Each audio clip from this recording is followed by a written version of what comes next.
This is Naomi Wolf on October 29th, 2008, and we're here with the first installment of American Revolution Broadcasting, where we're going to be giving you real updates in this time of crisis about what real American heroes are doing to stand up for liberty and the Constitution while they're under threat, and the real news that the mainstream media is often overlooking about these issues. So today I've got a true American patriot fighting for freedom in a very profound way. He's risking a lot of things in his own life, and his friends, who are also standing up for freedom, have suffered actually physically, and he's here to tell us about it. Matthias Chiroux. Welcome, Matthias.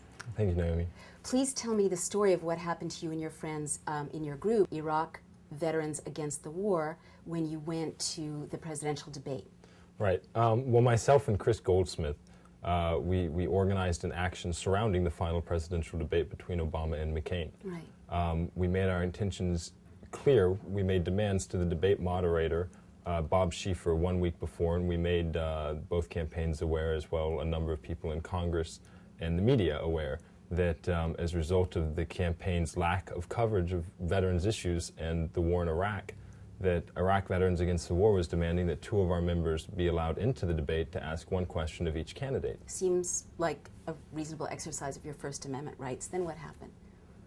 The day before the actual action, we met with Detective Calvert and a Detective Anisi, who identified themselves as Nassau County Police Department, and said they were in charge of the security for the debate. And they wanted to touch base with us because they heard about our actions, and they didn't think that the candidates and Bob Schieffer were going to let us in, and wanted to touch base about what we were doing. And we expressed to these guys very explicitly, we have completely nonviolent intentions and really reconciliatory intentions. We're out here to press the issue that veterans and service members are not being heard from or are not being cared for. Quickly, what kind of issues did you feel the candidates in the campaign are not addressing in terms of these brave men and women who put their lives on the line for us? Well, the two questions we were going to ask, Chris was going to ask McCain about his abysmal voting record as far as voting to expand funding for the Veterans Administration, which is badly underfunded in the face of a mounting number of casualties coming back from Iraq. He voted against more funding? In 2004 and 2005, really? and 2006 and 2007. Really? John McCain has actually rated his voting record as far as veterans issues. He's rated a D- by the Iraq and Afghanistan Veterans of America. I had no idea. And what was your second question? My question to Barack Obama was going to be, sir, you've expressed sentiments in the past that the war and occupation of Iraq is illegal. If this is so, then it is not only the right of service members such as myself to refuse participation, it is our responsibility according to the Uniform Code of Military Justice.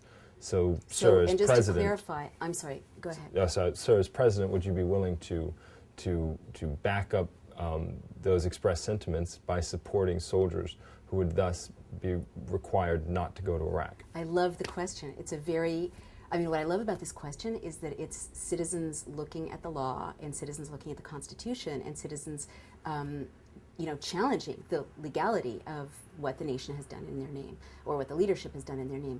So it seems like you guys were very responsible in terms of alerting the authorities. It seems like you've actually bent over backwards to let people know what your intentions were. And then what happened? Night of the action came. I had hope right up until the last minute. I really thought that the candidates were going to do the right thing and realize that it is right that we hear from our veterans. And 7 p.m. came, our deadline came, and myself and a formation of Iraq Veterans Against the War. How many? There was 14 of us total, I believe. We marched to the front gates of Hofstra. Right. Where we stopped and we read our questions, and then as we had told the cops we were planning on doing, we marched across the street in columns of 2 into police lines. Myself and Christopher Goldsmith, as well as 6 others, were immediately arrested. We were taken behind police lines, handcuffed, and put on a bus. In the meantime, the other peaceful demonstrators who was assembled with us, in keeping with the First Amendment rights, when they began chanting cheers of support for the veterans and well, the police responded by riding their horses out from behind police lines and into the crowd, effectively pushing them back across the street. And as these were nonviolent protesters. These were nonviolent protesters. At no time did any member of our demonstration ever become violent. Right. The only violence that was experienced on this evening was from the police towards the protesters and the veterans. Right. And yeah, so they actually used these horses to push this crowd of people back across Hempstead Turnpike, which I believe is completely illegal, and I think the ACLU they're doing a lot of investigation right now into the use of horses and what. How many horses?